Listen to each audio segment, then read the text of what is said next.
White Collar Sideshow sounds like Rob Zombie meets Blue Man Group. And these guys are serious. They preach their personal stories as a warning, and they're serious about ping pong. Don't mess with tea. Here's the infamous White Collar Sideshow. The original name was something like Ex-Porno Junkie or something, where it was all going to be a merchandise. I don't know, like a XXX church to create awareness. Yeah, and as I kept writing my dreams down farther and farther, it became aware to me that it's more than that. I mean, it just felt like, you know what, so much money is poured into, from my addiction, pornography, the porn industry, but really any addiction or anything that's hidden in somebody's life, even if it's time, doesn't that make it white collar? And a lot of people say, well, you look nothing white collar, you know, why is it that? And I think we just wanted to show that it can be something for anybody, that just that name alone is just contradictory.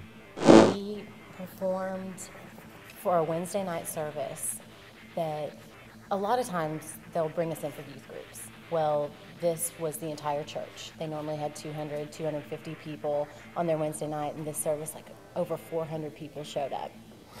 Probably wondering whether or not they were going to fire the pastor the following Sunday. Well, after we had gotten to do our full ministry, after our actual music, and he came up and did a call to worship, a call to salvation, and he said, if anybody here does not know Christ, let's fix this. Let's do this right now. Probably 15 people stood up, which was just absolutely amazing. But the kicker was a lady in her 70s got saved that night. Nobody knows, well, very few people know. He dropped out of college because of ping pong. I'm sure it was more than this, but he is an amazing ping pong player. And he realized he could go down to the student union and make money playing ping pong rather than going to class.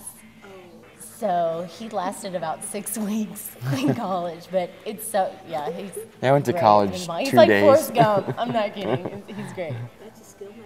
I like ping pong, man, it's sweet. In the Christian world, you always have Christians trying to shape you and mold you to do things their Christian way, when God wants to use you for exactly who you are. I mean, 2 drummers and a bass and old horror movies, I mean, it's a crazy thing.